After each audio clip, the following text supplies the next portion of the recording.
Hi, good afternoon to all of you. Welcome to Hindu Daily Newspaper Analysis. तो आज का Hindu start करते हैं अपन, ठीक है। What's in the news. जो मेन पेपर है, स्टार्ट फ्रंट पेपर पे वही गवर्नमेंट का जो भी गवर्नमेंट बनाने की बात चल रही है, कोलिशन गवर्नमेंट, उसके बारे में कुछ कुछ है जो हमारे एग्जाम के पॉइंट ऑफ व्यू से इम्पोर्टेंट नहीं है। फिर स्टेट न्यूज़ में आते हैं, nothing major. Okay, what's next.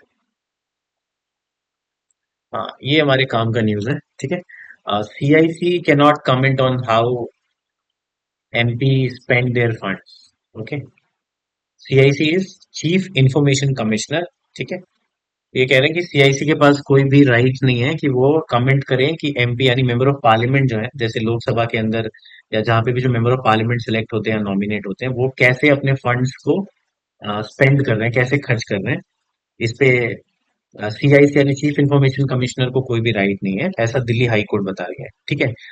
तो सबसे पहले जो इम्पोर्टेंट जानना होगा हमें कि ये फंड्स किस फंड्स के बारे में दिल्ली हाई कोर्ट बता रहा है, ठीक है।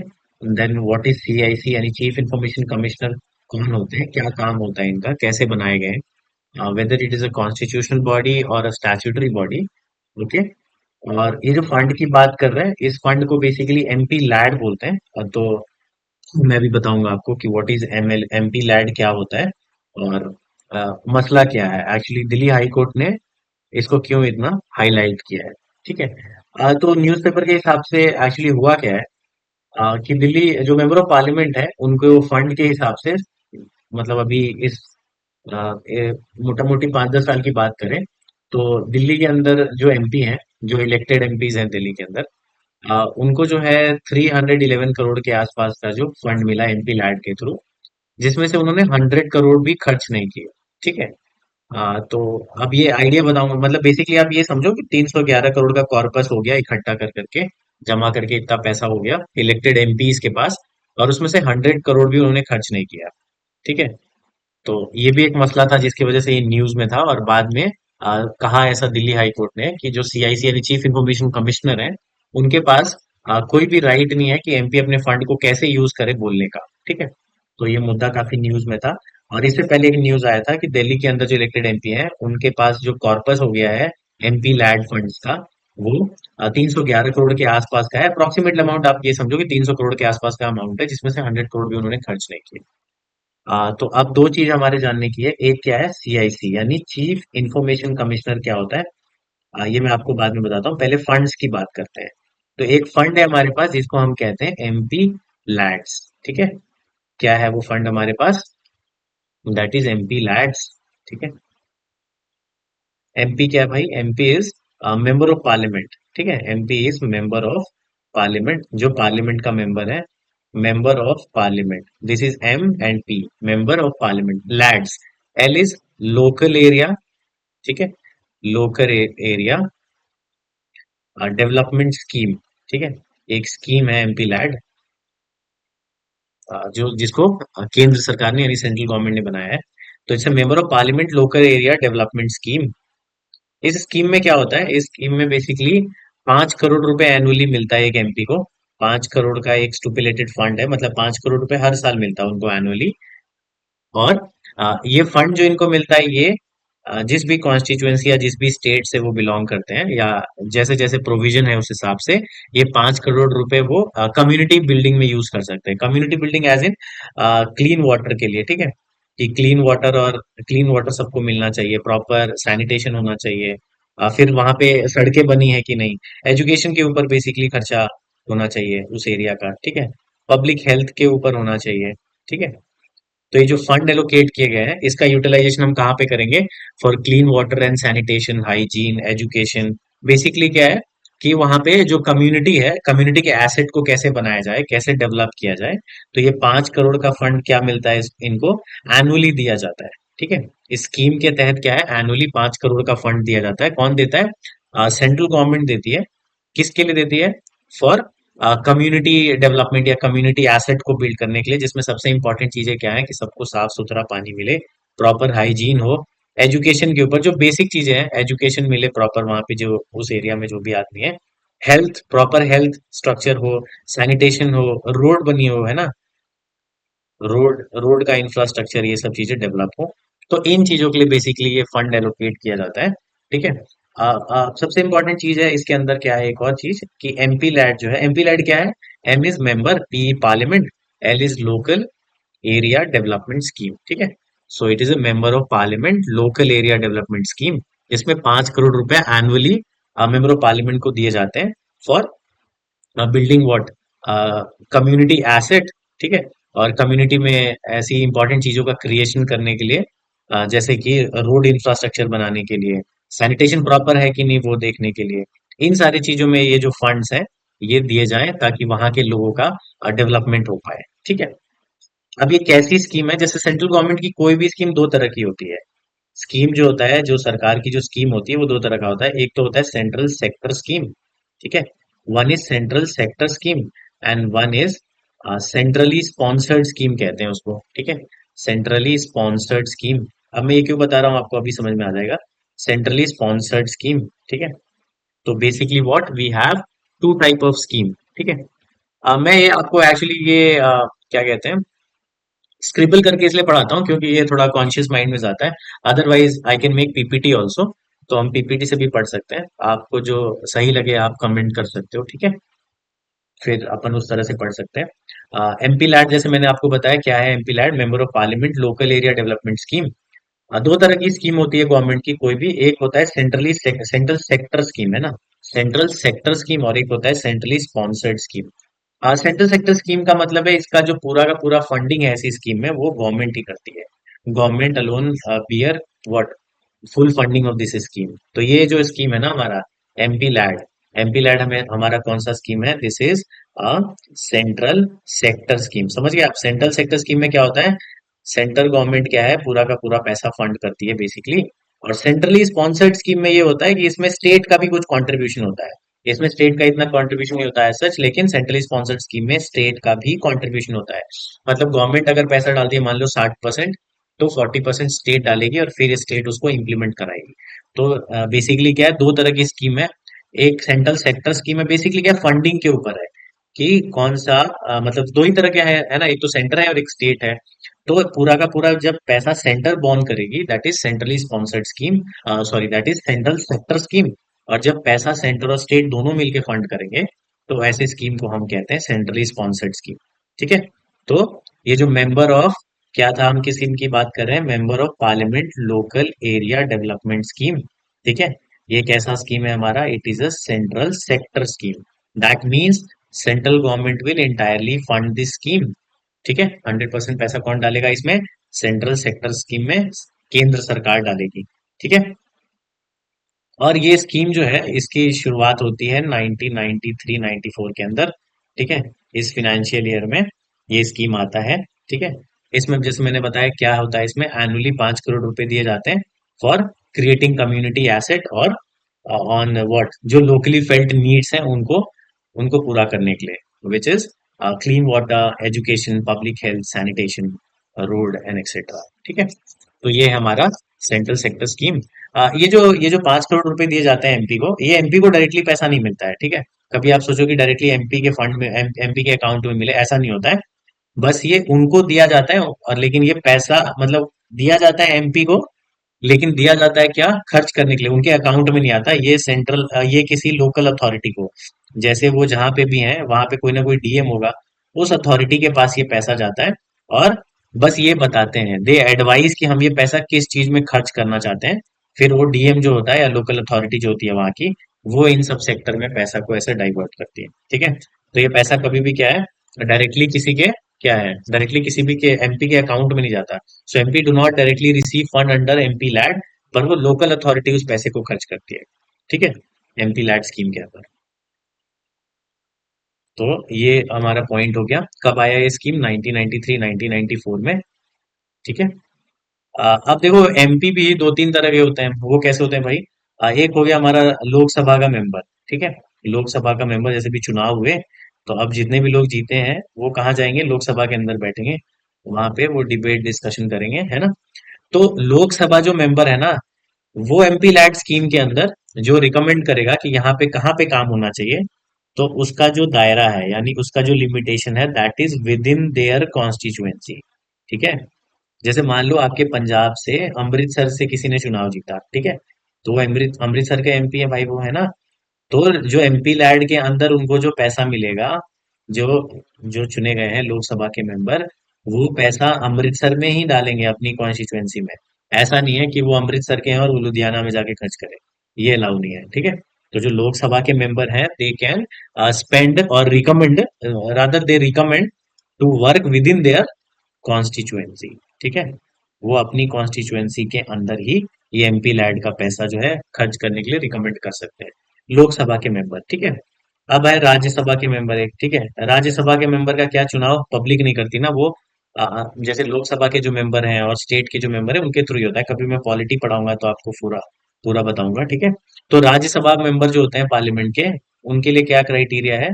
Rajya Sabha members of parliament, they can recommend work,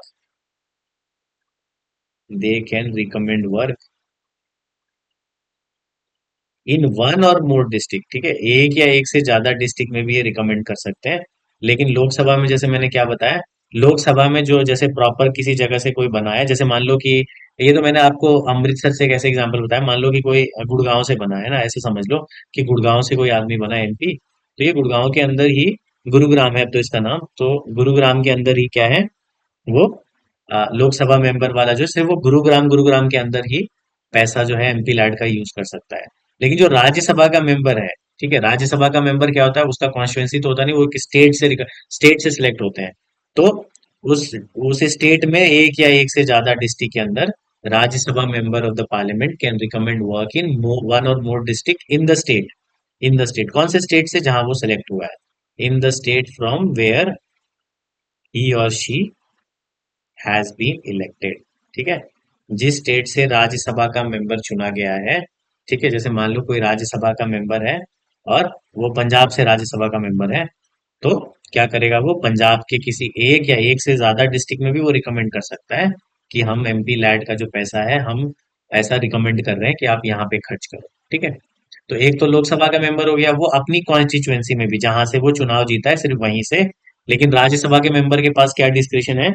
जो राज्यसभा का मेंबर है वो रिकमेंड कर सकता है work in one or more district, जिस भी स्टेट से वो सिलेक्ट हुआ है उसमें एक या एक से ज्यादा डिस्ट्रिक्ट के अंदर वो पैसा जो है वो रिकमेंड करा सकता है कि हम यहाँ पे एमपी लैड का जो पैसा है वो खर्च करेंगे।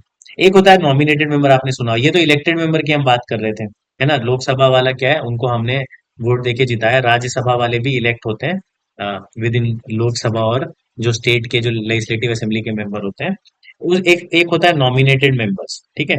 जो नॉमिनेट किए जाते हैं, मतलब वो उनका चुनाव इलेक्टेड नहीं है, वो वोटिंग के थ्रू नहीं है, नॉमिनेटेड मेंबर है, मतलब उनको लोकसभा और राज्यसभा में नॉमिनेट किया गया है। ठीक है। तो जो नॉमिनेटेड मेंबर होते हैं ऑफ लोकसभा एंड राज्यसभा में सिलेक्ट, में सिलेक्ट, देखो इनका और भी बड़ा, जैसे जैसे एग्जांपल क्या है, सचिन तेंदुलकर है ना। सचिन तेंदुलकर है, अभी रिसेंटली तरुण गोगोई को भी बनाया गया था। तरुण गोगोई नहीं, आई थिंक हमारे, हाँ, तरुण गोगोई रहा था।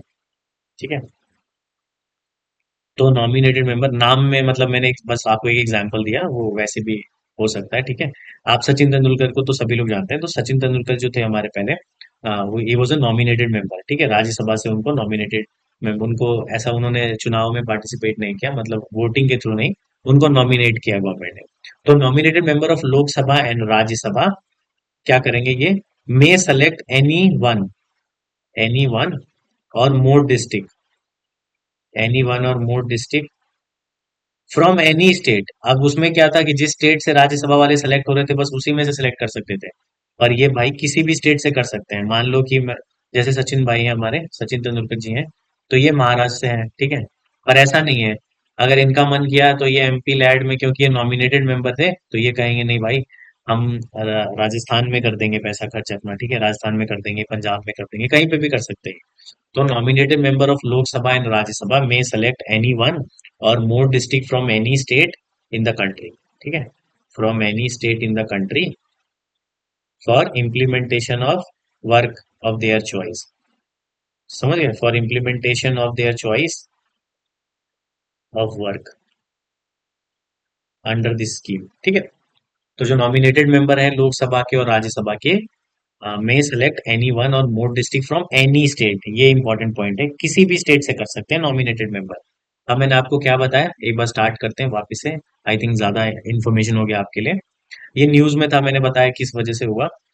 एक और चीज आप यहाँ पे ध्यान रखो, ये जो स्कीम है ना, नॉन लैप्सेबल फंड नहीं है ये। नॉन एक एक फंड होता है कि मतलब मान लो आपको 5 करोड़ रुपए दिए गए और आपने उसका उसका इस्तेमाल नहीं किया, तो ये 5 करोड़ खत्म हो गए, मतलब अब आप क्या है इसका इस्तेमाल नहीं कर सकते।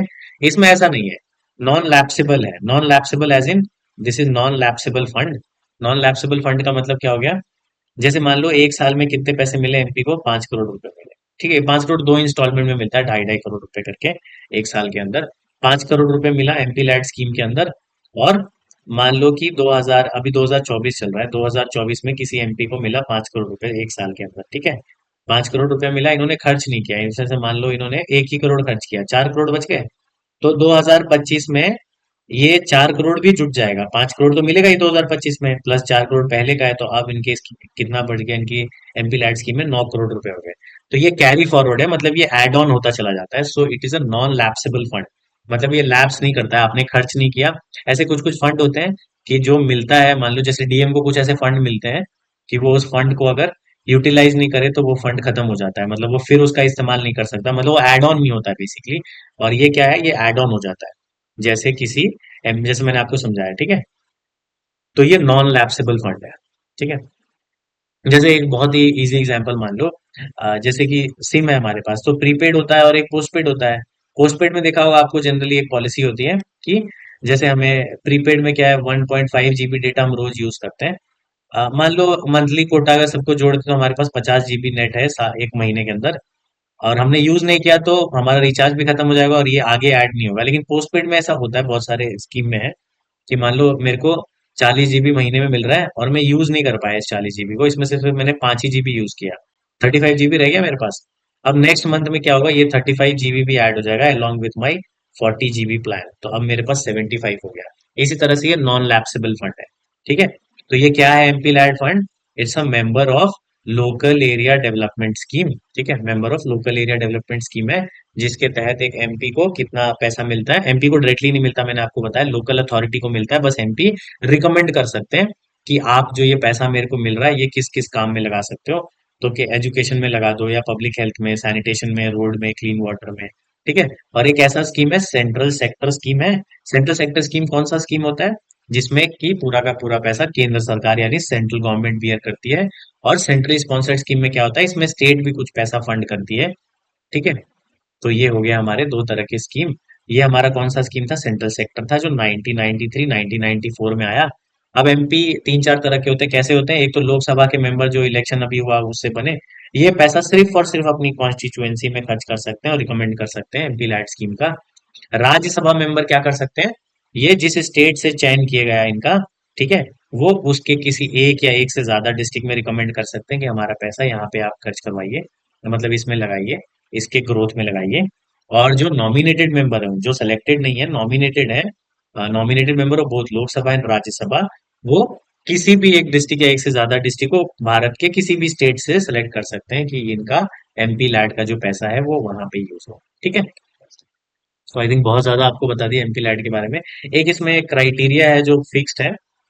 एमपी लैड स्कीम में जो पैसा मिलता है, इसमें कहा गया है कि आपको एटलीस्ट जो 15%, जो 5 करोड़ रुपया मिल रहा है ना एनुअली, उसका एटलीस्ट 15% जो है वो एससी कम्युनिटी, जहाँ पे भी एससी लोग रहते हैं, जिस भी इनहेबिटेड एरिया जो होता है वहां पे उसको खर्च करना है 15%, ये रिकमेंडेड है, plus 7.5% for schedule caste population.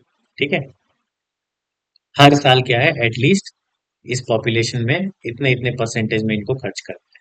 ठीक है, देखो एक मैं ब्रीफ आइडिया दे रहा हूँ, आपको लग रहा हो कि बहुत ज्यादा इन्फॉर्मेशन है, धीरे धीरे पढ़ोगे तो बहुत सारी चीजें याद आ जाएंगी आपके, मतलब कि जैसे अब ये एब्रीविएशन पूछ देंगे एमपी लैड का, लिख देंगे व्हाट इज एमपी लैड, और मतलब यहाँ पे लोकल एरिया की जगह कुछ और चेंज करेंगे ए से, है ना। तो ऐसा पूछ सकते हैं, कैसी स्कीम है, सेंट्रल सेक्टर है या सेंट्रली स्पॉन्सर्ड है, ये पूछ लेंगे। ठीक है, तो ये हो गया हमारा एमपी, क्या हो गया हमारा, एमपी लैड स्कीम हो गया। ठीक है, हाँ एक और है, कई बार मिनिस्ट्री पूछ लिया जाता है। तो एमपी लैड स्कीम जो है ना वो इनिशियली था, जब ये स्कीम आया था तो ये मिनिस्ट्री ऑफ रूरल डेवलपमेंट में था, ठीक है। लेकिन नाउ अब इसका जो पूरा इम्प्लीमेंटेशन है कि कैसे एमपी लैड स्कीम को चलाया जाएगा और कैसे फॉर्मुलेट किया जाएगा पॉलिसी और ये सब, this is all cater by which ministry, उस मिनिस्ट्री को कहते हैं मॉस्पी। अब मॉस्पी क्या होता है? MOSPI is ministry of ministry of statistics and programme implementation, ठीक है, एंड प्रोग्राम इम्प्लीमेंटेशन, ठीक है। So MOSPI is ministry of statistics and programme implementation. तो ये चार पांच इंपॉर्टेंट पॉइंट हो गया हमारा, किससे? थ्रू एमपी लैड स्कीम से, ठीक है। एक और हमने अभी इसमें क्या देखा था? Where is that article? हमने सीआईसी के बारे, हाँ सीआईसी के बारे में था ना इसमें। तो हम सीआईसी के बारे में भी थोड़ा आपको ब्रीफ इंफॉर्मेशन देता हूँ। सीआईसी, ठीक है। पिछली क्लास में वैसे मैंने आपको क्या पढ़ाया था? Chief election commissioner. वो कैसा पोस्ट था? क्योंकि इलेक्शन कमीशन के बारे में कहाँ लिखा हुआ है? आर्टिकल 324 में। तो जो आर्टिकल में मेंशन होता है वैसी बॉडी को हम कहते हैं कॉन्स्टिट्यूशनल बॉडी, ठीक है। जो चीफ इंफॉर्मेशन कमिश्नर की जो हम बात कर रहे हैं, चीफ इंफॉर्मेशन कमिश्नर। अब चीफ इंफॉर्मेशन कमिश्नर कैसी बॉडी है, इसके बारे में संविधान में जो हमारा कॉन्स्टिट्यूशन है, संविधान, उसके अंदर मेंशन नहीं किया हुआ है। ये एक लॉ के थ्रू बना है और एक एक्ट के थ्रू बना है। ऐसी जो भी body which is formed through an act और लॉ, उसको क्या कहते हैं? That is called as statutory body. Statue का मतलब ही लॉ होता है, बाय लॉ। तो ये कैसी बॉडी है? It is a statutory body. पहला क्वेश्चन क्या हुआ? अगर कोई पूछे कि चीफ इंफॉर्मेशन कमिश्नर कैसा मतलब बॉडी है, so it is a statutory body which is made by a statue और लॉ। तो चीफ इंफॉर्मेशन कमिश्नर का जो बनाने का जो प्रोविजन है, it draws from RTI act, right to information act, जो आया था 2005 के अंदर। इसके थ्रू एक ऑफिस, एक क्या है, एक बॉडी बनाया गया, चीफ इंफॉर्मेशन कमिश्नर, ठीक है। कोई भी एक्ट आता है या कोई भी चीज बनाते हैं तो उसको केटर करने के लिए एक एक मतलब कोई ना कोई आदमी भी तो होना चाहिए, इंसान होना चाहिए, जो क्या है, उसके प्रोविजन को चला पाए, ठीक है। तो एक स्ट्रक्चर में जो उसका कॉम्पोजिशन है उसमें एक होता है चीफ इंफॉर्मेशन कमिश्नर। और चीफ इंफॉर्मेशन कमिश्नर क्या है? इसका एस्टैब्लिशमेंट कब हुआ? 2005 में ही हुआ, ठीक है। Under the provision of RTI act. RTI क्या है? RTI is right to information, मतलब हमें सूचना का अधिकार है। अगर हम कुछ जानना चाहते हैं गवर्नमेंट से तो हम क्या करते हैं? आरटीआई फाइल कर सकते हैं, ठीक है। तो चीफ इंफॉर्मेशन कमिश्नर क्या है? It was established by central government in 2005 under the provision of right to information act 2005। और एक ऐसी बॉडी है, स्टैट्यूटरी बॉडी है, ठीक है। इसका मेंशन हमारे संविधान में नहीं है, ये एक लॉ और एक एक्ट के थ्रू बना है, इसलिए हम इसको क्या कहते हैं? It is a statutory body, ठीक है। तो ये चीफ इंफॉर्मेशन कमिश्नर। अब चीफ इंफॉर्मेशन कमिश्नर में कितने मेंबर्स होते हैं? अगर कॉम्पोजिशन की बात करें तो एक तो हमारे होते हैं सीआईसी साहब, यानी चीफ इंफॉर्मेशन कमिश्नर। और इनको मदद करने के लिए 10, 10 से ज्यादा नहीं होने चाहिए, 10 इंफॉर्मेशन कमिश्नर होते हैं, 10 इंफॉर्मेशन कमिश्नर्स। ऐसा लिखा है इनके जो क्लॉज है उसके अंदर मेंशन है कि the commissioners consist of one CIC यानी chief information commissioner and not more than, यानी 10 से ज्यादा नहीं हो सकते। तो मैक्सिमम मेंबर कितने हो सकते हैं? 1 + 10 यानी 11, 11 से ज्यादा स्ट्रेंथ इनका नहीं हो सकता। तो एक होता है हमारा क्या? चीफ इंफॉर्मेशन कमिश्नर, और 10 इंफॉर्मेशन कमिश्नर होते हैं।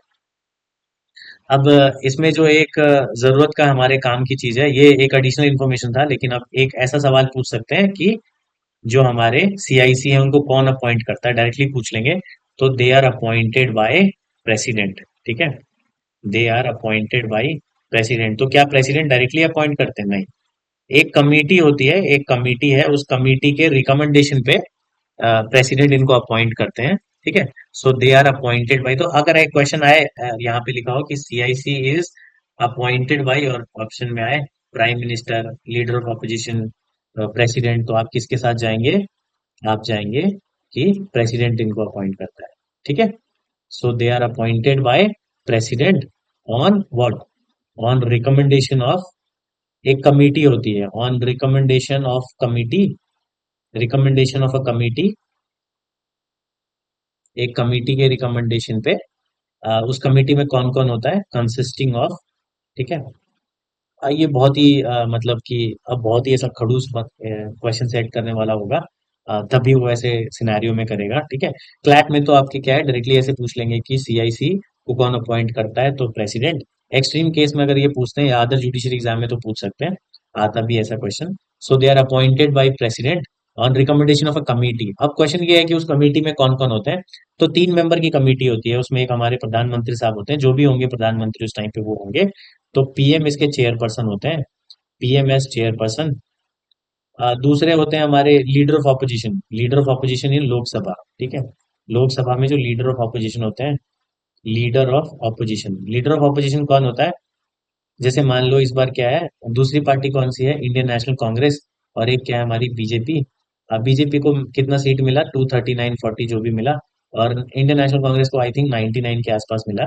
तो ये जो पार्टी है, जो जो सेकेंड मोस्ट पार्टी है जिसने सबसे ज्यादा सीट ड्रॉ किया, ये है लीडर ऑफ ऑपोजिशन इन लोकसभा, ठीक है। लोकसभा में लीडर ऑफ ऑपोजिशन इनका होता है। इसका भी एक एक ऐसा क्लॉज है पार्लियामेंट्री लॉ के हिसाब से, उसमें कहते हैं लीडर ऑफ ऑपोजिशन ऑफिशियल जो कहा गया है कि लीडर ऑफ ऑपोजिशन होने के लिए कितना स्ट्रेंथ होना चाहिए, 10% of the total strength of Lok Sabha. तो लोकसभा में कितना स्ट्रेंथ है, 543। 543 का 10% कितना होगा, 54 यानी 55, मान लो 54-55, ठीक है। तो अगर किसी भी पार्टी को अगर 55 से कम सीट आए हैं, तो वो लीडर ऑफ अपोजिशन नहीं हो सकता। तो कांग्रेस इसीलिए ऑफिशियली पहले कह रहे थे, इससे पहले कांग्रेस के पास सिर्फ 44 सीट थी, फिर 52, ऐसे ग्रेजुअली था। तो इससे पहले वाले टर्म में कौन, जो कांग्रेस गवर्नमेंट है, कांग्रेस है ना पार्टी, उनका क्या है, लीडर ऑफ अपोजिशन नहीं था। मतलब जो जो वैसे वैसे तो है, मतलब पार्लियामेंट्री जो रखा गया है, जो प्रोसीजर है कि 10% होना चाहिए डिजाइन स्ट्रेंथ का, उस हिसाब से नहीं है। लेकिन अभी क्या है, अभी ये ऑफिशियल जो एलिजिबिलिटी इन लोगों ने रखी है एज पर लॉ, उसके हिसाब से लीडर ऑफ ऑपोजिशन है, ठीक है। मैंने एक बेसिक आपको मैंने इन्फॉर्मेशन बता दी है, एक एक्स्ट्रा इन्फॉर्मेशन। तो क्या है, हम किसकी बात कर रहे थे, सीआईसी की। सीआईसी को कौन अपॉइंट करता है, हमारे प्रेसिडेंट साहब करते हैं। किसके रिकमेंडेशन पे, 3 मेंबर की कमेटी होती है। एक उसमें प्रधानमंत्री होते हैं, चेयरपर्सन होते हैं, एक होता है लीडर ऑफ ऑपोजिशन इन लोकसभा, और थर्ड इज कोई भी यूनियन कैबिनेट मिनिस्टर। कोई भी यूनियन, जो भी कैबिनेट मिनिस्टर है यूनियन के अंदर, कोई भी यूनियन कैबिनेट मिनिस्टर हो सकता है, कोई भी अपने मन से, तो फिर लड़ाई हो जाएगी, ऐसा नहीं है। सो union cabinet minister nominated by prime minister, ठीक है। प्राइम मिनिस्टर साहब का जिसको मन करेगा उसको रिकमेंड करेंगे, उसको नॉमिनेट करेंगे। फिर क्या है, 3 लोगों की एक कमेटी होती है, और ये तीनों लोग एक नाम सुझाव करेंगे मेजोरिटी बेसिस पे, और उस आदमी को क्या है, चीफ इंफॉर्मेशन कमिश्नर बनाया जाएगा, ठीक है। अब इनका टेन्योर क्या होता है, मतलब अब जब बनाया जाएगा तो कितने साल के लिए बनाया जाएगा। तो पहले तो एक टर्म था कि हाँ 3 साल 5 साल के लिए होंगे, लेकिन रिसेंटली एक अमेंडमेंट हुआ, आरटीआई एक्ट जो है 2005 का, आरटीआई एक्ट 2005 के अंदर एक अमेंडमेंट होता है 2019 के अंदर, और कहा जाता है कि जो भी चीफ इंफॉर्मेशन कमिश्नर होगा, और जो उनके आईसी होंगे यानी इंफॉर्मेशन कमिश्नर, उनका जो टेन्योर होगा वो that is decided by central government. जो उनका टर्म होगा ना कि कितने साल के होंगे, 2 साल 4 साल 5 साल, ये छोड़ दिया गया है और डिस्क्रिशन ऑफ सेंट्रल गवर्नमेंट, या सेंट्रल गवर्नमेंट में, और अंटिल और अंटिल व्हाट, और until they attain the age of 65 year, ठीक है। 65 साल से कम, और या जो सेंट्रल गवर्नमेंट डिसाइड करेगी। सो द टर्म, मतलब सॉरी, द सीआईसी और IC shall hold office for such term as prescribed by central government। जो सेंट्रल गवर्नमेंट प्रिस्क्राइब करेगी उतने ही टर्म के लिए होंगे, टर्म इन द सेंस कि 1 साल 2 साल, जो भी सेंट्रल गवर्नमेंट प्रिस्क्राइब करे, और until they attain the age of they attain the age of 65 years, ठीक है। इनमें से जो पहले आ जाए, विच एवर इज अर्लियर, ठीक है, विच एवर इज अर्लियर, ठीक है। तो दो दो चीजें, जो 2019 में आरटीआई में अमेंडमेंट हुआ, इसमें दो चीजें आई। पहले इनका टर्म होता था कि 3 साल के लिए बनेंगे, फिक्स होता था 3 साल के लिए बनेंगे या 5 साल के लिए बनेंगे, ये वाला टर्म हटा दिया गया। और अब कहा गया कि सेंट्रल गवर्नमेंट पे छोड़ देते हैं कि सेंट्रल गवर्नमेंट सीआईसी और आईसी को कितने दिन के लिए अपॉइंट करती है। तो ये पूरा का पूरा सेंट्रल गवर्नमेंट का डिस्क्रिशन है यहाँ पे। और या तो वो 65 साल के हो जाए, इन दोनों में से जो भी चीज पहले हो जाएगा वो, उस हिसाब से उनका टेन्योर डिसाइड होगा। और दूसरा चीज क्या है, पहले ये लोग मतलब they are eligible for reappointment, लेकिन अब ऐसा नहीं है। They are not eligible for reappointment, एक बार जो भी बन गया बन गया, वो वापस से कहेगा नहीं हम वापस से क्या है, चीफ इंफॉर्मेशन कमिश्नर बनना चाहते हैं या बनेंगे, तो ऐसा नहीं है, ठीक है। Now they are not eligible for reappointment, ठीक है। अब क्या है, रीअपॉइंटमेंट के लिए वो एलिजिबल नहीं है। अब उनको क्या है, नहीं बनाया जाएगा कि हाँ अब हो गया आपका, अब बार बार नहीं बनाया जाएगा, ठीक है। तो ये है कहानी हमारे सीआईसी की और किसकी। तो ये आर्टिकल हमने पूरा कर लिया, ठीक है। सीआईसी के not comment on how MP spend their fund, ठीक है, ये मैंने आपको पूरा समझा दिया। अब चलते हैं आगे न्यूज़पेपर पे, और क्या है हमारे काम मतलब की चीज। एनएचआरसी है ना, एनएचआरसी बहुत इंपॉर्टेंट बॉडी है, national human right commission. And क्या लिखा गया है इसमें न्यूज़पेपर में, क्या है, NHRC seek report on sale of girls as part of नत प्रथा। एक प्रथा है, ठीक है। इस अभी भी सोचो, हम 2024 में रह रहे हैं और आज भी इतना डेरोगेटरी प्रैक्टिस इंडिया में आज भी प्रेवलेंट है। तो एनएचआरसी ने एक रिपोर्ट मांगा है और कहा है कि आप बताओ कि आप ये जो काम कर रहे हो, ये इसको जस्टिफाई करो। तो क्या लिखा है, NHRC issue notice on Thursday to union ministry of women and child development. किसकी स्टेट में, राजस्थान में, मध्य प्रदेश में, उत्तर प्रदेश में एक प्रथा है, नृत्य प्रथा। क्या होता है इस प्रथा में, इसमें क्या है कि कुछ कम्युनिटी है, सो दे सोल्ड, वो क्या है, दे सोल्ड गर्ल है ना, इधर ऑन स्टैम्प पेपर है ना, लीगली सोल्ड कर रहे हैं बताओ, और otherwise in the name of illegal और चाइल्ड मैरिज के नाम पे, मोस्टली अब फैमिली मेंबर वाले ही करा रहे हैं। तो ऐसी प्रैक्टिस को बंद करने के लिए, या आप किस बेसिस पे ये कर रहे हो, इस टाइम पे भी ऐसी प्रथा को रोकने के लिए एनएचआरसी ने डिमांड किया है कि आप क्या है, आप रिपोर्ट बताओ कि आप ऐसा कैसे कर रहे हो, ठीक है। तो एनएचआरसी के बारे में पढ़ते हैं थोड़ा, कि नेशनल ह्यूमन राइट कमीशन क्या है, क्या काम करता है एनएचआरसी। तो बेसिकली क्या करता है, एनएचआरसी का काम है कि ये ह्यूमन राइट को प्रोटेक्ट करता है, और क्या करता है, प्रमोट करता है ह्यूमन राइट को, कि ह्यूमन के राइट बचे होने चाहिए, और प्रोटेक्ट भी करता है कि हमारे जो ह्यूमन राइट है वो बचाता भी है ना।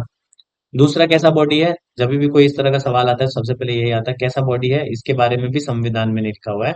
तो ये है हमारा स्टैट्यूटरी बॉडी।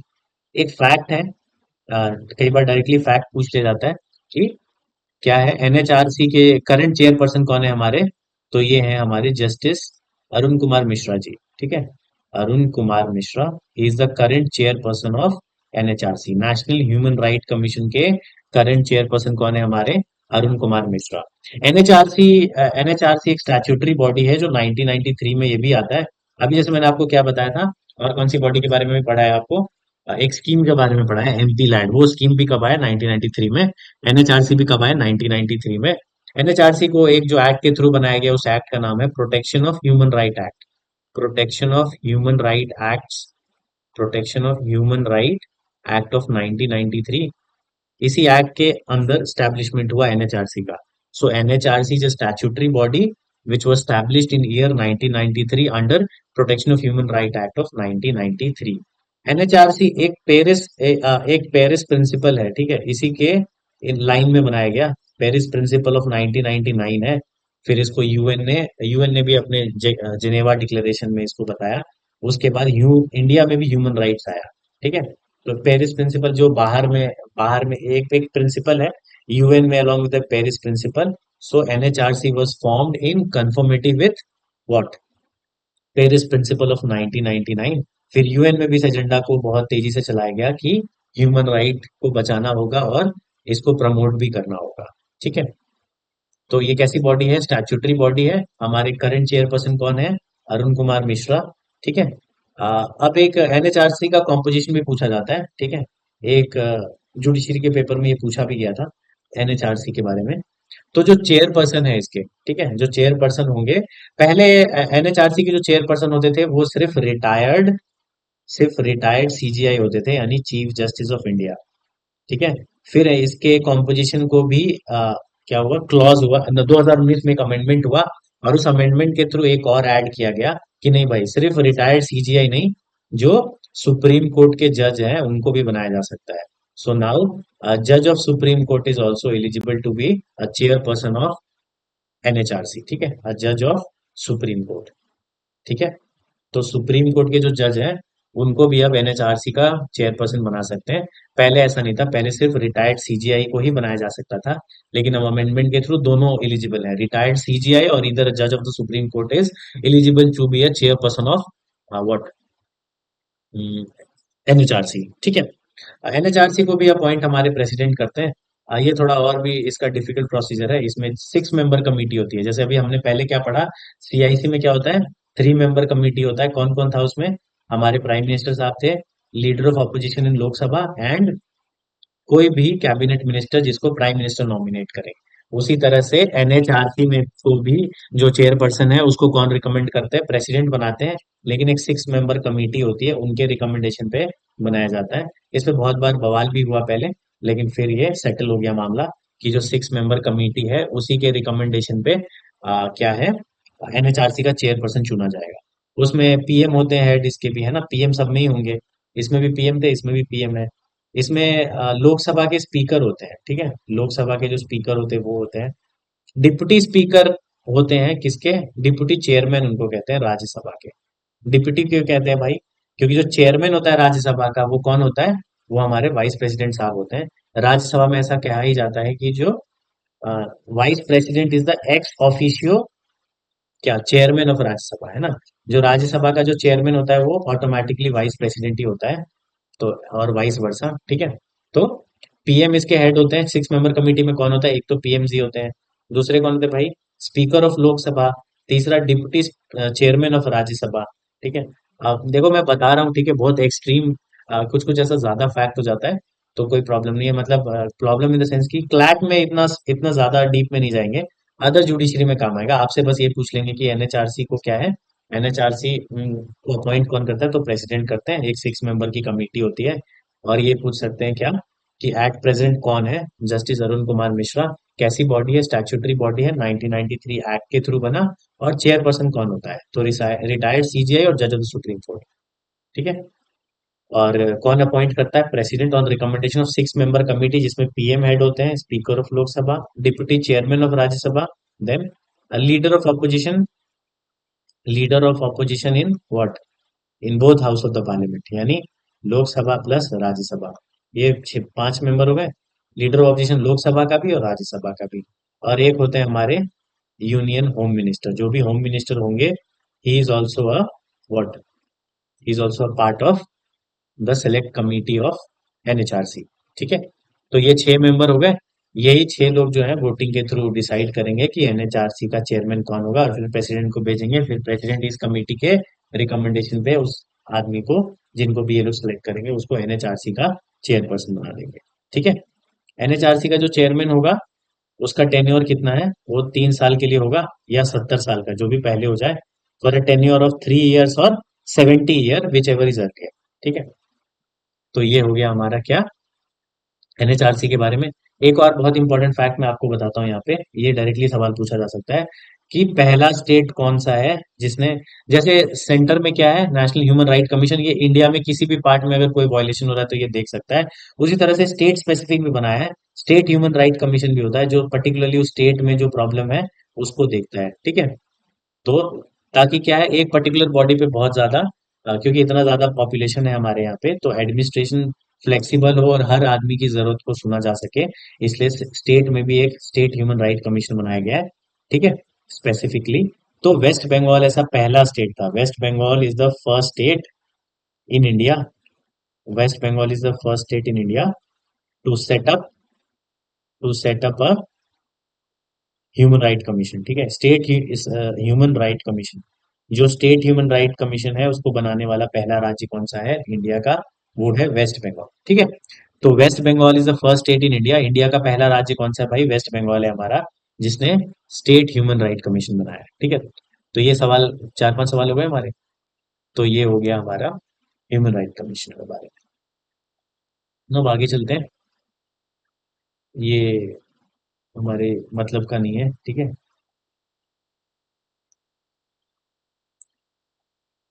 देखो ये जो एडिटोरियल है ना, ये कह रहे हैं कि health regulation need a base to top approach.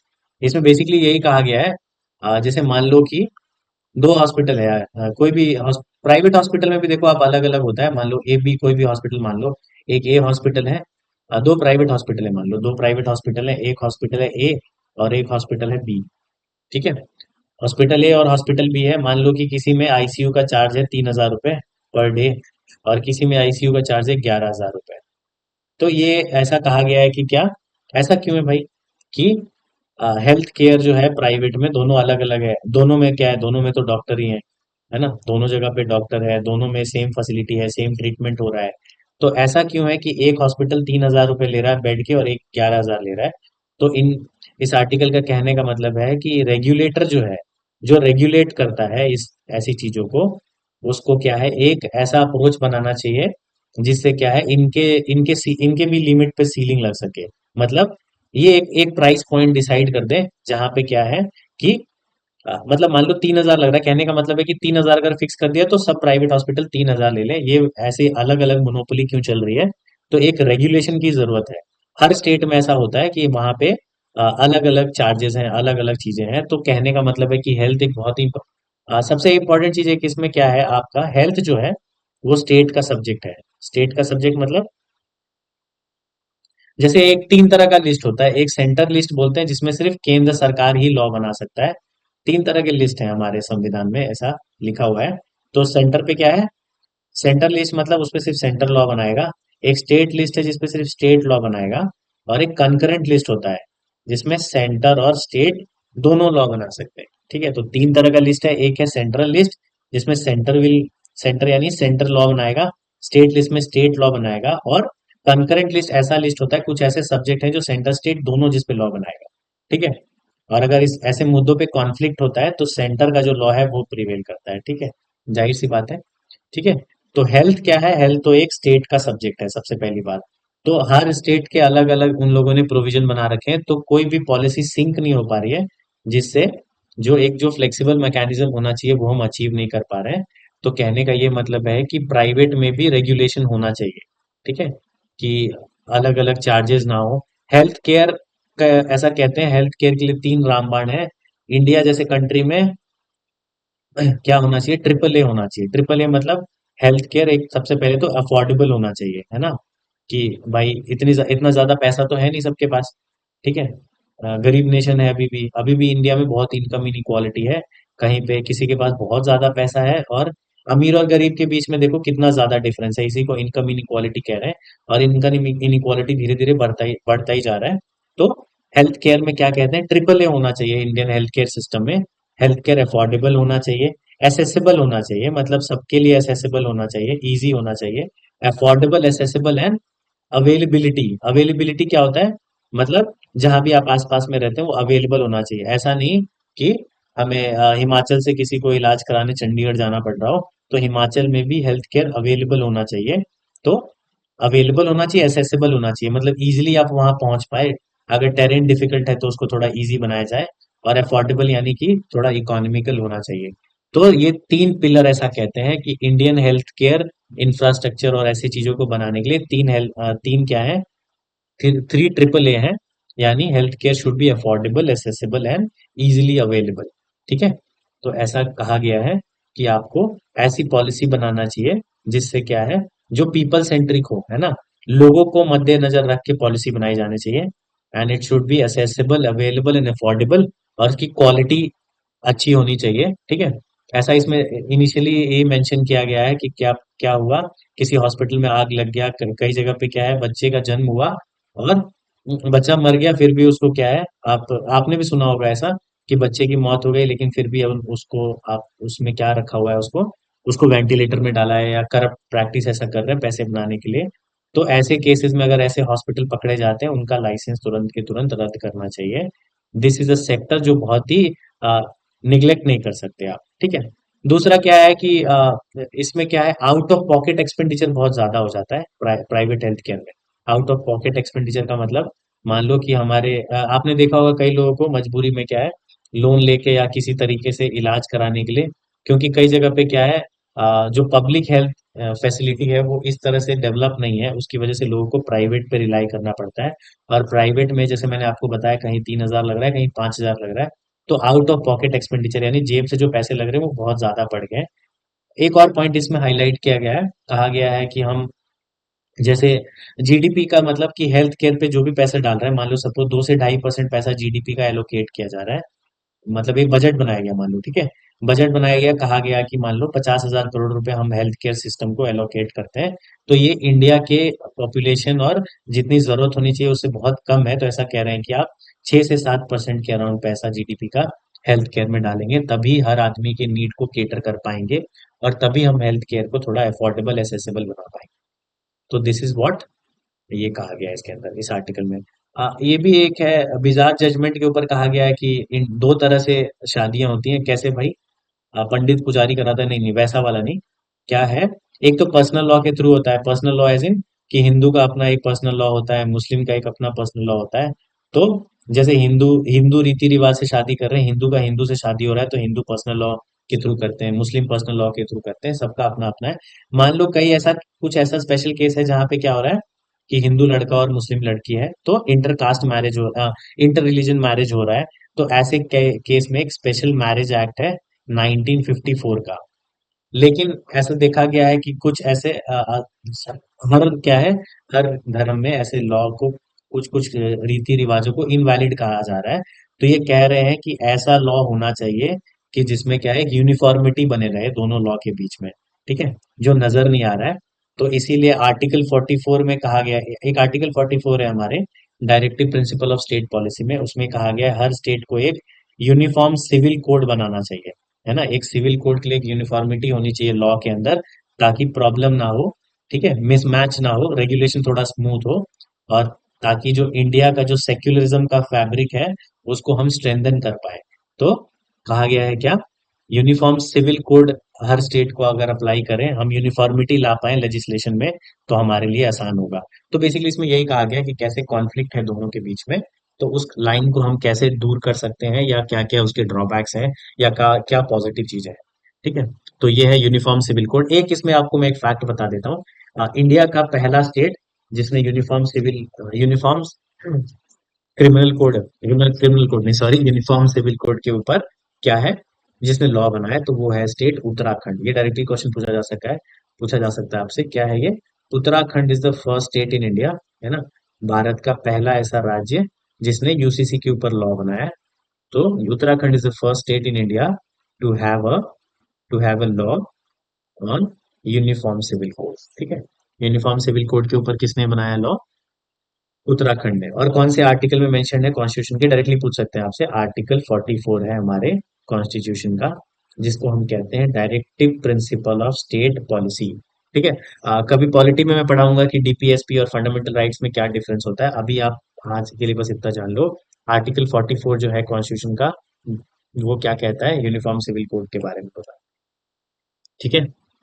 तो ये हो गया हमारा यूनिफॉर्म सिविल कोड, ठीक है। अब आगे बढ़ते हैं, how rural and urban India voted. इसमें बेसिकली ये बताया गया है कि गांव में और शहरों में वोट पैटर्न किस तरह से अलग अलग है, कांग्रेस को कहाँ पे कितना सीट मिला है। तो ये हमारे मतलब की चीज नहीं है, ठीक है। Then move further.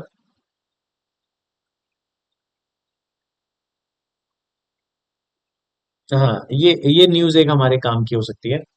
अ, अ, जून 4, जिस दिन इलेक्शन का डे था, उस दिन स्टॉक मार्केट बहुत ही ड्रास्टिकली गिरा, है ना। तो राहुल गांधी जी कह रहे हैं हमारे कि जो स्टॉक मार्केट है, स्टॉक मार्केट क्रैश एक स्कैम है ना, स्कैम है ये। इनका कहने का मतलब है कि ये गिरा है, तो एक्चुअली एक कॉन्फ्रेंस होती है जिसमें दिखता है कि ऐसे हमारे जो प्राइम मिनिस्टर और होम मिनिस्टर है वो कह रहे हैं कि आप 3 जून 4 जून के आसपास स्टॉक खरीदें और फिर इंडियन स्टॉक मार्केट बढ़ेगा। तो इनके कहने का मतलब है कि एक्चुअली होता क्या है, 4 जून को जो मार्केट क्रैश होता है उसमें लगभग 30,000 से 40,000 करोड़ रुपए का नुकसान होता है मार्केट में, ठीक है। क्योंकि मार्केट गिरता है, जाहिर सी बात है, तो जो लोग बहुत सारे लोगों ने अपना शेयर बेचा या जो भी किया, जिसके वजह से 30 लाख करोड़ का, ये लिखा है ना, wiped out 30 lakh crore of investor wealth, ठीक है। 30 लाख करोड़ का नुकसान होता है। तो क्या कहते हैं ये कह रहे हैं कि ये एक तरह से स्कैम है, तो ये एक डिमांड कर रहे हैं क्या, कि एक जेपीवी प्रो होना चाहिए। JPC is joint, joint parliamentary committee का एक इन्वेस्टिगेशन करना चाहिए ऐसे मुद्दे पे, कि क्या ये स्कैम, जो स्कैम हुआ है इसको चेक करना चाहिए, इनके हिसाब से ये स्कैम है। तो ये दिखा रहे हैं कि 3 जून को मार्केट ऐसा था, लेकिन 4 जून को नतीजे आने के समय डायरेक्टली ऐसा हो गया। ठीक है, इसके क्या है, लोगों को, इन्वेस्टर को, रिटेलर्स को बहुत नुकसान हुआ। तो ये कह रहे हैं कि ये क्या है, ये एक तरह से स्कैम है। अब यहाँ से हमारे मतलब की चीज क्या है। एक चीज मैं ये आपको बताता हूँ, एक ना 17B एक्ट है, सिक्योरिटी एक्ट है। जैसे सेबी है रेगुलेटर मार्केट का, है ना। ऐसा पूछे कि स्टॉक मार्केट का रेगुलेटर कौन है, तो सेबी कौन है, security and exchange board of India, इसको कहते हैं स्टॉक मार्केट का, ये रेगुलेटर है। सबका कोई रेगुलेटर होता है ना, एक एजेंसी बनाई जाती है जो उसके अंदर कोई भी प्रॉब्लम हो या करप्शन हो उसको प्रूव करने के लिए एक रेगुलेटर होता है, तो सेबी रेगुलेटर है स्टॉक मार्केट का। तो एक सेक्शन 17B है सिक्योरिटी एक्ट का, उसमें क्या कहा गया है कि कोई भी आदमी अगर किसी स्टॉक को प्रमोट कर रहा है तो ये भारत में इलीगल नहीं है ऐसा करना। ठीक है, स्टॉक को प्रमोट करना इलीगल नहीं है, पर क्या है इसके पीछे का, क्या है लॉजिक, इलीगल नहीं है, पर जो भी आदमी, मान लो कोई इन्फ्लुएंसर है उसको प्रमोट कर रहा है, उसको बदले में कोई कॉम्पनसेशन मिलना चाहिए। मतलब कुछ पैसा उसको मिल रहा है उसके बदले में, और वो उसको दिखा रहा है ना, कि ये कॉम्पनसेशन उसको मिला है, ये इसको दिखाना पड़ता है। हालांकि ये लॉ ही है, और कितना होता है ये आप भी समझते हो। लेकिन ऐसा है कि एक सेक्शन है 17B, as per this section of the security act 17B का, किसी भी स्टॉक का अगर आप प्रमोट कर रहे हो, ठीक है, so promoting a stock is not illegal. ठीक है, लॉ के हिसाब से किसी भी स्टॉक को प्रमोट करना इलीगल नहीं है भारत में। तो ये एक्ट क्या कहता है, promoter disclose the fact that they are compensated, और वो कंपनसेशन उसको दिखाना पड़ता है, बस यही एक क्लॉज है। तो मैंने एक एक अगर ऐसा पूछे कि promoting a stock is legal, illegal in India, तो ऐसा नहीं है, दिस इज रॉन्ग। ठीक है, ये इलीगल नहीं है। ठीक है, तो ये हो गया, ये एक न्यूज। अब इसमें क्या है, ज्वाइंट पार्लियामेंट्री कमेटी की बात की गई है। तो अब मैं आपको थोड़ा ये बता देता हूँ ज्वाइंट पार्लियामेंट्री कमेटी कैसे, क्या क्या होता है इसमें। ज्वाइंट पार्लियामेंट्री कमेटी है JPC committee. Joint parliamentary committee में बेसिकली ये एक एडहॉक कमेटी है। एडहॉक कमेटी मतलब इसका काम हो गया तो हम इस कमेटी को बंद कर सकते हैं, डिसमेंटल कर सकते हैं। तो it basically is an ad hoc committee, यानी टेम्पोररी कमेटी है ना। किसी स्पेसिफिक पर्पस के लिए बनाया गया, जैसे इस पर्पस में क्या कह रहे हैं Rahul Gandhi, JPC committee prove के लिए डिमांड कर रहे हैं, इनके हिसाब से स्टॉक में कोई स्कैम हुआ है, तो उसके लिए इन्वेस्टिगेशन के लिए एक ज्वाइंट पार्लियामेंट्री कमेटी, जेपीसी क्या है, it's a joint parliamentary committee बनाइए, एक ज्वाइंट पार्लियामेंट्री कमेटी बनाइए और इस इन्वेस्टिगेशन का प्रूव कराइए, यानी इसको इन्वेस्टिगेट कराइए कि क्या ये स्कैम था, अगर था तो क्यों हुआ, और लोगों को जो भी इसके पीछे है, अगर ऐसा हुआ है तो पुट देम बिहाइंड बार, ऐसा इनका डिमांड है। तो ज्वाइंट पार्लियामेंट्री कमेटी बेसिकली क्या होता है, तो जेपीसी कमेटी जो होता है, जेपीसी कमेटी में दोनों दोनों हाउस ऑफ द पार्लियामेंट, यानी लोकसभा और राज्यसभा दोनों हाउस के मेंबर होते हैं इसमें। तो जेपीसी कैसी कमेटी है, पहले तो एडहॉक कमेटी है, और दूसरा क्या है, it include members from both house of the parliament, parliament के दोनों हाउस से member from both house of the parliament. दोनों हाउस ऑफ द पार्लियामेंट से क्या होता है, इसके अंदर लोग आते हैं, मेंबर्स आते हैं, और इसको चेयर कौन करता है, पर इसका जो चेयर करता है ना, इसको सिर्फ लोकसभा में जो होते हैं वही चेयर करते हैं इस कमेटी को। तो चेयर लोकसभा करेगा, पर कैसे होगा, जो लोकसभा का स्पीकर है ना, हमारे लोकसभा के जो भी स्पीकर होंगे वो किसी एक आदमी को चुनेंगे और उसको चेयरपर्सन बना देंगे इस कमेटी का। ठीक है, और एक चीज है इसमें, जो भी मेंबर होगा, नंबर ऑफ मेंबर ऐसा कुछ फिक्स नहीं है, ऐसा कोई क्लॉज नहीं है, कितने भी मेंबर बना सकते हैं। मेंबर दोनों हाउस ऑफ द पार्लियामेंट से होंगे, लेकिन जो चेयरमैन होगा वो सिर्फ लोकसभा का होगा, और कौन उसको इलेक्ट करेगा, वो हमारे लोकसभा के जो स्पीकर होंगे वो करेंगे।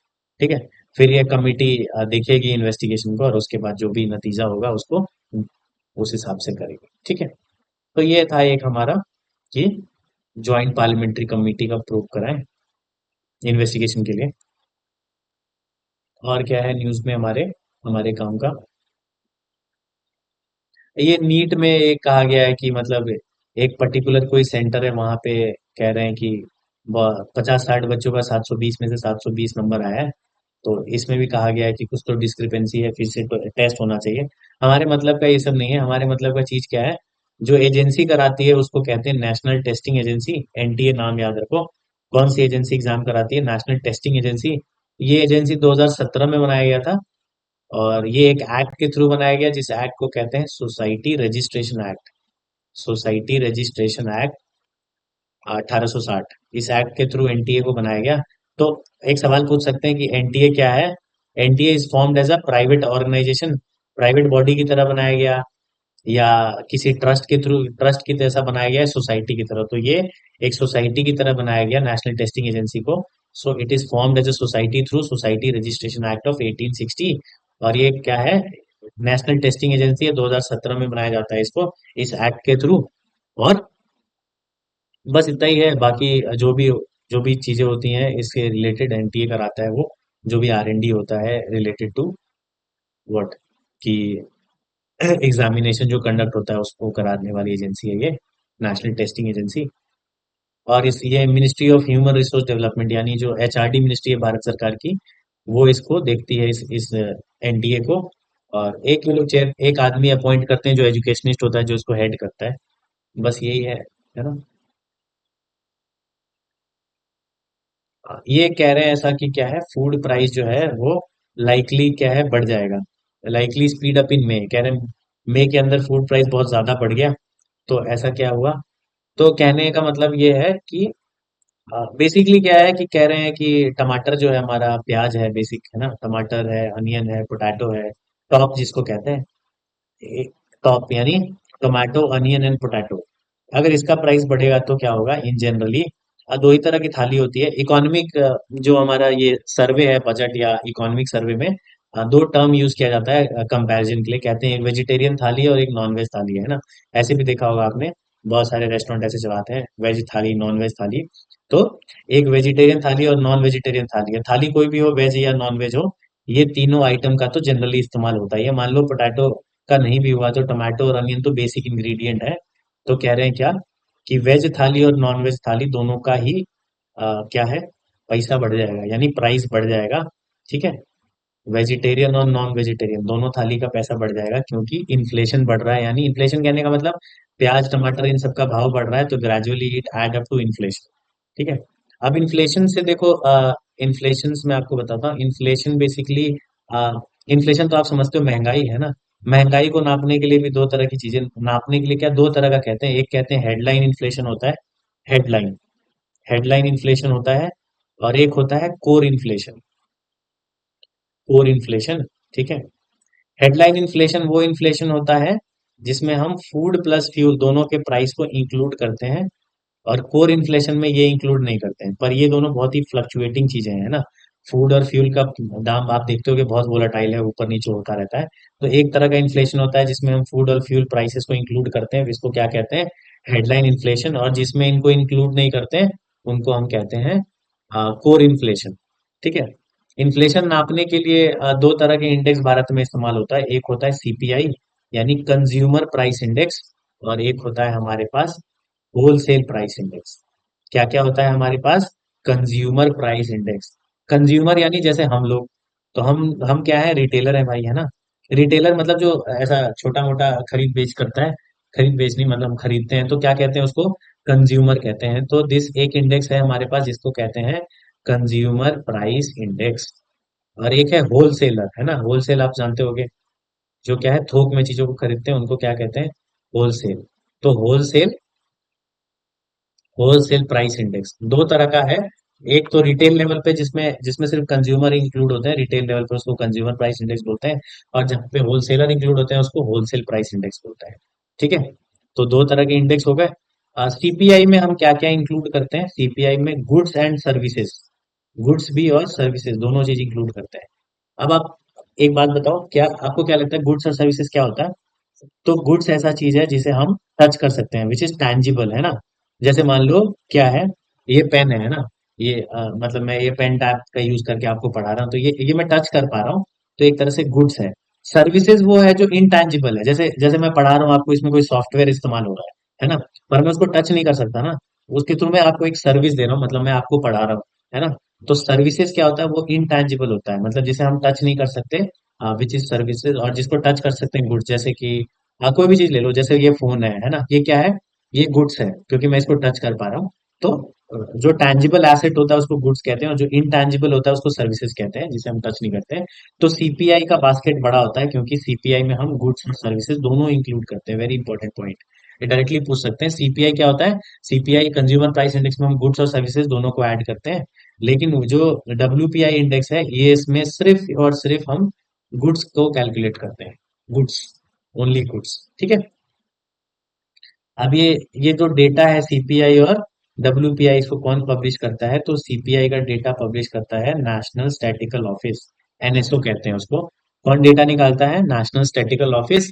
ये मॉस्पी मिनिस्ट्री के अंदर है। मॉस्पी मैंने आपको भी पहले ही बताया था, ministry of statistics and programme implementation. आज ही मैंने डिस्कस किया ना, सेंट्रली स्पॉन्सर, किसमें डिस्कस किया? एमपी लैड स्कीम में।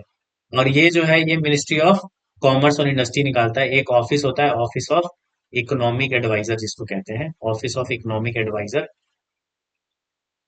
जो आता है हमारे ministry of ministry of commerce and industry में आता है, ठीक है। Ministry of commerce and industry, ये आता है हमारे, कौन सा ऑफिस निकालता है इसको? डब्ल्यूपीआई को ये निकालता है हमारे ऑफिस ऑफ इकोनॉमिक एडवाइजर, जो कौन सी मिनिस्ट्री में है? Ministry of commerce and industry. तो दोनों अलग अलग ऑर्गेनाइजेशन पब्लिश करते हैं। इसको एनएसओ करता है जो मॉस्पी में है, और इसको करता है ऑफिस ऑफ इकोनॉमिक एडवाइजर जो ministry of commerce and industry में है, ठीक है। जो कंज्यूमर लेवल पे जिसको हम निकालते हैं वो सीपीआई है, और जो होलसेल प्राइस इंडेक्स जिस पे निकालते हैं वो क्या है? वो डब्ल्यूपीआई है। आरबीआई अब जनरली इसी का डेटा इस्तेमाल करता है, क्योंकि ये ज्यादा होलिस्टिक पिक्चर देता है, क्योंकि इसमें दोनों गुड्स एंड सर्विसेज दोनों इंक्लूड है। तो कहते हैं, आपने देखा होगा कई बार पेपर में आता है कि कहते हैं क्या, सीपीआई देखा गया और देखा गया कि इन्फ्लेशन बहुत बढ़ गया है, तो आरबीआई एक मॉनेटरी पॉलिसी कमेटी लेके आता है, मतलब कि इन्फ्लेशन को चेक करने के लिए। जैसे आज ही एमपीसी का रिपोर्ट आया, ठीक है। थोड़ा इकोनॉमी में और इसको बेस ज्यादा डिस्कस करेंगे अपन।